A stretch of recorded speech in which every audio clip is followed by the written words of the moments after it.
Assalamu alaikum everyone and welcome to the Shia City podcast. We're here with Sheikh Bilal Hussain. Assalamu alaikum.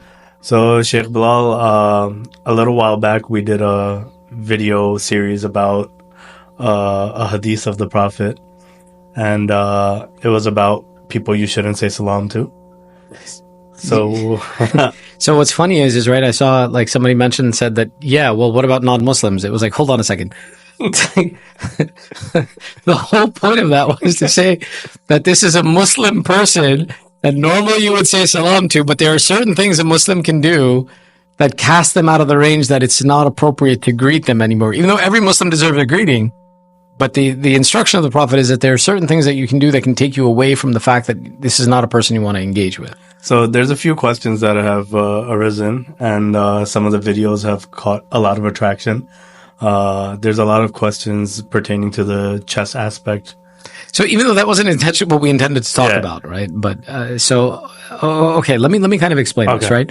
So I think I get what the issues with it are. Is that first off, if the Prophet says 4, why does Imam Ali make it 5? Yes, correct. 2, I think the series of where people would be kind of curious about probably is the fact that chess is something that shows up more around about 100 years later in the Arab area, where Imam Sadiq talks about it more. How is Imam Ali talking? Yeah, one of the main things where people were like, it didn't even exist at that time, or this or that. Okay. So first off, let's talk about Imam Ali adding something to a hadith of the Prophet. Imam Ali's statement in that situation is not adding something new. Rather, shatranj as a fundamental was a tool of gambling in the Persian Empire. And its essence was gambling. But in the Arab culture, it wasn't yet recognized as gambling. It was something new that was coming into the culture. Okay. So hence Imam Ali adding a 5th category on and saying that the Prophet said there are 4 people you don't say salam to: the sculptor, a person who is drunk, a person who gambles, and a person who plays with dice. And then Imam Ali says, and I'll add the 5th, the person who plays with chess. Yeah. The difference of mentioning gambling and dice was to say that dice is something that people may treat as different, but really it's associated with gambling. Therefore, don't associate with people who are actively playing with these things. The 3rd thing that Imam Ali is adding is shatranj, chess, which is a form of gambling in that time. Okay. Now, how is Imam Ali adding this statement? The argument is that chess did not become popular in the Arabian area until 100, 150 years later. Okay. Very true. But what was going on in the life of Imam Ali was the ma'arakat, the campaigns in Persia. So you had Muslim soldiers in the times of the 2nd and 3rd Khalifa going into Persia and now being exposed to Persian culture. And an army, when it's not active, gets absorbed by the local culture. So the exposure to the concept of shatranj was happening in the time of Imam Ali. Imam Ali's mentioning of this is a proof to say that the impacts were there, which is why, for example, we talk about the wife of Imam Hussein being Shahzadan, one of the princesses of Persia. Yeah. How did that happen? It happens because of the exposure and the cross explanation of culture. So the relevance of that comment is that as something, and this is why, an imam is an imam because whatever is going on around it, if there's something wrong in it, he doesn't let it go. So when there's something happening in the local culture, the imam is exposing and saying that, hey, this is a bad thing. Stay away from it. And this is where it becomes interesting that, it's like, I think you were telling me about, people being like, oh, Andrew Tate. Yeah. Right? Baba, who the hell is Andrew Tate? Your imam is saying something and you're worried about what Andrew Tate is going to think about this? Our perspective is skewed. We look at things in a contemporary context as opposed to taking a look at them in an absolute context. That instead of looking for the ways of finding validity in the power of the statement of the imam, we're looking to destroy the statement of the imam in the interest of our own self-interest and people that we value. That's a mistake. That's someone who hasn't understood what the position of imamate is. Okay. So was there a particular reason why we chose this hadith instead of another one pertaining to gambling especially? Well, and that's it. The discussion was intended to be about gambling. Yeah. That gambling is something so bad that the Prophet is saying, don't say salam to this person. Is that why it was broken down, like in the sense where the Prophet mentions the 4 people, Imam Ali mentions the 5th? So someone who gambles, someone who throws dice. So like the different conditions of gambling, that's why they were highlighted. Absolutely. More in well, and hadith. that's the reason we shared it, is that it didn't just stop at gambling. It went far to specify those elements and tools of gambling and that how bad these things specifically are. And to say that gambling is something that bad. And what's happening in contemporary culture is that people are looking at gambling and they're becoming immune to it. They consider it's not a big deal. And dude, this is a really big problem. This is not something to take lightly. Before we get into that, just to clarify, because I know we did before, but people like miss some parts of videos and stuff like that, so they don't get the whole message. But when we talk about like board games and stuff like that, Ludo, for example, it's not considered in the rolling of dice, like in that gambling sense, but using playing cards, like we discussed, in any form would be. So, okay, when something is associated as a tool of gambling, right, then it's something that's haram. Okay. So that's it. Playing cards, their fundamental is a tool of gambling. That's their primary function. Chips, the cards, all these things. Yeah. So it becomes haram. Shatranj and chess, which is contemporarily not typically used for gambling, many marajis say it's forbidden because the imams use the term shatranj specifically to say that this is a bad thing, stay away from it. Where I think we even mentioned the hadith of Imam Sadiq, where he comes to the statement and he says, one who seeks intellect from shatranj is like one who seeks intellect from fire. So the imam is not saying that, oh, when it's gambling, don't do it. He's literally saying stay away from this entirely. So that's why many maraja come back and say that this isn't a good thing, right? And stay away from it. It's bad for you. And we don't want you to do this. Others have said that any context of shatranj was generally in the aspect of talking about gambling. Now that it's no longer associated with gambling, you can use it. Okay. That's an opinion, and that's why. It's up to the marja that you follow to take and rely on their ability to interpret the sources of information, come to the conclusion. In general, if there's enough statements by the imam not to do it, stay away from it. But again, that's one discussion that could go either way. The problem we have is that gambling is something becoming so incredibly common. Like right now, the world that we live in, gambling has changed. Especially for our kids. It's bad. It's so bad that the addiction centers are saying that we haven't seen this before. We don't know what to do with it. Because what happened was, like, historically, gambling was you either go to a place, like a casino, and you can only gamble while you're there. Or two, there were off-track betting systems where you could go to a place where there's horse racing and you can bet on that. And these were the two general means of gambling in general. I mean, again, obviously someone can do something they want to. But in general, for someone to be exposed to this, you had to go out to these places. You had to go to this place. You had to face the scrutiny of being seen gambling. You had to be in an illicit place where alcohol and other things were common to be able to participate in this. And what that did, it naturally reduced the number of people who would participate in this action because of all the other ancillaries that would become exposed. They don't want to be associated with everything else. Now what's happening is that they put gambling on the phone. DraftKings, big problem. FanDuel, MGM, all these things, and they're advertising it constantly. The consequence is that now gambling is something that can be done 24/7, day and night. And kids can do it. And there's no restrictions to it. And they're making it very attractive and lucrative. So they're saying, we're seeing such an uptick in gambling, and it's become uncontrollable in terms of dealing with the addiction. And it's very much amongst the younger generations, not the elders.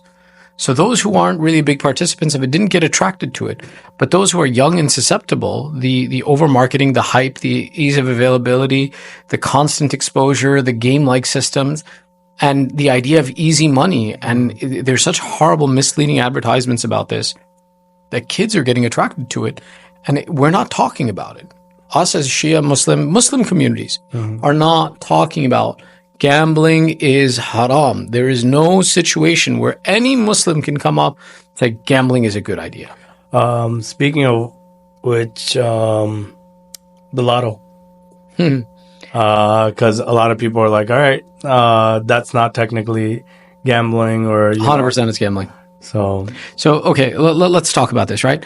It's a state-sponsored system of basically creating a gambling tool that they use as an excuse to finance education. It is gambling. When they created this system, what they did was they advertised it really, really well. And right, the old tagline was, hey, you never know. Yeah. And they made it seem like it was something accessible and easy to attain, and there's always a possibility. And what they did was they looked at the nature of humanity. Us as human beings see ourselves as unique. We see ourselves as standing out amongst everybody else.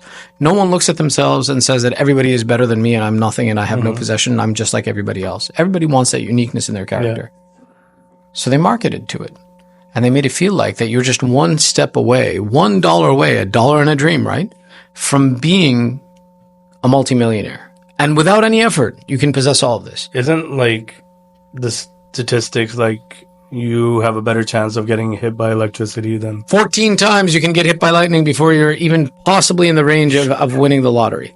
If not more than that. Current lotto figures, go take a look. You can look this up. Yeah. Your chances of winning the lottery is 1 in 300 million. Damn. That means the entire population of the country on one side and you on the other side. There's no chance. You could, if you were to think about a football stadium full of people, which has maybe 20, 30,000 people. Let's say the biggest stadium has 100,000 people, right? If I told you, Salman, go into this stadium, one person's going to get a car in this stadium. Would you think that's going to be you? No, not at all. Because you see all these 100,000 people and you're like, how could I be that one amongst these? The chances of you winning the lottery are one person in out of 300 stadiums filled with people, if not more. That just ruins everything. But that's the problem. Yeah. They've normalized it in such a way that it looks like it's so. Same thing with when you take a look at gambling advertisement, right? Gambling advertisement is talking about the idea that, hey, you could win any second. Oh, you'll win all the time. And it's so easy to win. We've made it so easy. Listen, man, they're in business. Yeah. They have to make money. They're not giving you money for free. Yeah. Because then they wouldn't be in business. Advertisement costs money. 'Cause all those dollars add up. So even think about it this way, right? When it comes to, for example, a gambling website or whatever it is right now, they say, we'll match $1,000 of your deposit. How could an organization afford to give you $1,000 if you bring in $1,000? Yeah. It's because one, that's fake money that they're giving you. And two, the algorithms are already set that you have to lose that money. So look, the games of chance in the past, you felt like they were chance because it was hard to imagine what the algorithm was like. Yeah. Now when it's computerized, it's not hard. You tell the computer that 1 out of every 500,000 turns wins. Yeah.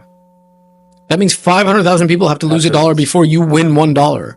You're looking at it as, oh, I almost got it. The computer's not looking at it that way. The computer already knows. And that's why they can play these games, is that now they're so certain that they're not going to lose, and they know exactly the dollar amount that they're going to pay out because they can control the algorithm. You tell the computer, don't pay more than $1,000 today. Let 1 million people bet, and for every 1 million people, let $1,000 go out. It's computerized. They can't afford to do all this advertisement if they're actually losing money. Yeah. But that's it. Kids don't understand that.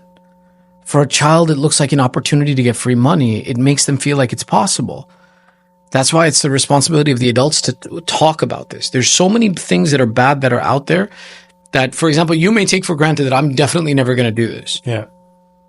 Okay, you're not going to do it. But a child doesn't know that yet. A child you have to talk to educate them. A younger generation, you have to sit down and have conversations over and over again. Otherwise, they're going to believe that their intellect, which is being influenced by all these things, knows better that, oh, this website gives me $1,000. Let me put money here. Even if they give you $5,000, Yeah. it doesn't increase your probability of winning. They've controlled that. They controlled that before they, tried to pull you in. It's just getting you addicted. That's what's happening. So we really have a problem. And that's why the point was to talk about and say that don't take this as a little sin. Don't take gambling as something insignificant. Allah in the Quran talks about it and says that it's bad. And it's from amal Shaitan. That this is something from Shaitan, and this is filth, and this is evil, and this is bad. We have to talk about this. You can't neglect this. And that was the point of even starting with that hadith and bringing it up, is that something bad's happening in society right now. And what's going to happen in 20 years, we're going to be talking about, how to get these people unaddicted from this. Why don't we start now and make sure they don't get addicted to this? Sports betting is becoming huge because for that, the age verification is, are you 18? That's it.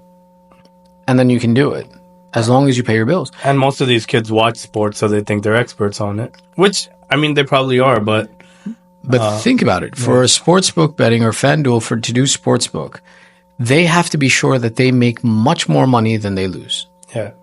And they are. Otherwise, they wouldn't have the resources to advertise and the free money to give away because they would be losing money. So looking at this, it's something shara'an that's bad. Culturally, it's bad, and it's a danger for the next generation that we're going to lose our generations in this process. So what can we do to spread awareness? So one is talk about this and, again, highlight the right reasons. So it's like, understand that the Quran and the Ahlul Bayt both said this is horrible, stay away from it. Two, it's literally talking to children about this because they're seeing the commercials, they're seeing it on media, they're seeing it on social media, even kids' games. The advertisements in a kid's game that you don't pay for, that you They don't have want, those lotto things and lotto machines, all this other stuff, all these other things. And that's it. You think you need to talk to an 18-year-old about this. You need to talk to a 12-year-old about this. You need to talk to a 10-year-old about this. Because if that child, so think of it this way, right? When Imam Ali makes a statement, he says that the heart of a child is like clean earth. Whatever you plant in it will accept. yeah. If that child from the 10 is watching how lucrative and special and important and valuable gambling is, he may not do it today. He will eventually do it. Because the appeal is there. The interest is there. So it's about talking to them and planting in their hearts the idea that this is a bad thing. This isn't good. There's no such thing as easy money, right? So we have these hadith from the Ahlul Bayt that teach us and say that, whatever your rizq is guaranteed by Allah. And that whatever Allah has ordained for you, you can't die until you consume every single grain of that rizq that Allah has ordained for you. Nobody disputes this. But it's your choice. Do you want it from halal means or haram means? We come to the assumption that if I, do this, I'll get something I couldn't get otherwise. No, whatever you get, Allah has already ordained for you. And it's just on you to be patient and look for it through a halal means, and Allah will provide it. There's a good story about this. You want to hear it? Sure. So the narration goes and says that Imam Ali, it came time to pray. He had his horse with him. He came to the masjid, and a man's coming over. He says, "Hey, watch my horse while I go pray." Guy says, "Okay." Imam Ali goes to pray. He comes back. His horse is there, but the guy's gone. And the guy stole the reins, the bridle, off of the horse. Now, the horse belongs to Imam Ali, so the horse isn't going anywhere. Yeah. So Imam Ali says, "All right, let's go." Takes the horse and he goes home. Qambar, who was a servant in the house of Imam Ali, Imam Ali says, "Qambar, here's 2 dinars. Go buy me a bridle for my horse because it got stolen." Qambar says, "Okay." Goes to the market, goes to a shop, and finds a bridle. And he says, "I think the Imam would like this." It says, "How much?" The guy says 2 dinars, gives him 2 dinars, brings the bridle home, and shows Imam Ali. He's like, "This is what I bought." Imam Ali says, "Huh? This is my bridle." He says, "Where did you get it?" He says, "I went to the market." He said, "Where did he get it?" So Imam Ali goes back to the shopkeeper. He says, "This is mine." And the shopkeeper says, "Amir al-Mu'mineen, a guy came here about 20, however long ago, and he wanted to sell it to me. So I looked at it. I said, it's worth 2 dinar. He said, I'll take it. I gave him 2 dinar and I kept it. Then when I saw Qambar come, I gave it to you for the same price I bought it at." Imam Ali says, "How unfortunate, man. Had he been honest and stayed there with my horse, I was going to gift him 2 dinar. Wow. And his greed, he went and took those from a haram means when he could have had them from a halal mean." So he got it anyways. Exactly. So that's it. What Allah has ordained for you, that's exactly what you're going to get. Not a penny more, not a penny less. What's your share is your share. Which is why even when it comes to giving charity, don't be afraid. Give charity. Allah will give you more. Yeah. Because He's guaranteed that you have to consume X amount before you can go anywhere. So go, give charity, do good at works. But at the same point in time, get it from halal means. Allah will give you. You exert the effort. Go out and look for it and Allah will give it to you. Because what's your share is your share. It's just how do you want to get it? And that, see, like that simple conversation with a child, always do halal, always do the right thing, never steal, never cheat, never lie. These important conversations, this is the signature of a Muslim, right? When we think of Muslimin, we think of someone named Salman, Bilal, Jawad, Ja'far, A.B.A.S. But really, your name can be anything. The true tell if you're a Muslim is your character, that character has to be good. That character has to stay away from filth that Allah hates. I feel like the lack of these conversations have, kind of swayed kids or haven't taught them patience. Because when we were growing up, like in our Islamic schools and, with our elders, like having these conversations kind of taught us patience as well. But I feel like looking back, if we didn't have these conversations when we were younger, we would have no patience either. That the good will come, or the halal will come, or what's yours will come.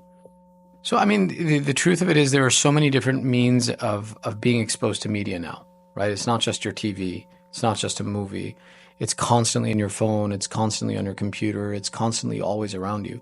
So what's happened is that the good voices that want to guide people are being drowned out. And that's bad. And that's why, we want to create tools like this. We want to go out there and do work. to create good voices in these media and these platforms and these tools that are out there to give people the opportunity to come back to Islam.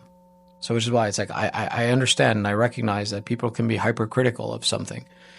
But instead of being hypercritical of something that's good, let's try and give good the benefit of the doubt and promote those good voices so that we can try and change the narrative, right? And that's what happens, right? We shared a hadith and people became hypercritical. If we would have told a story about some Michael Jordan or something, never would have gotten that kind of traction in a critical sense. Yeah. And that's what we're doing is we're negging on good voices instead of promoting good voices. And we're looking for the mistakes in the good as opposed to trying to promote the good and enjoying the good and make sure that that's the voice that goes out. And we're going to keep working on it. Inshallah, may Allah give us tawfiq. Inshallah. And that's it for this episode. Inshallah, join us for the next one. Thank you.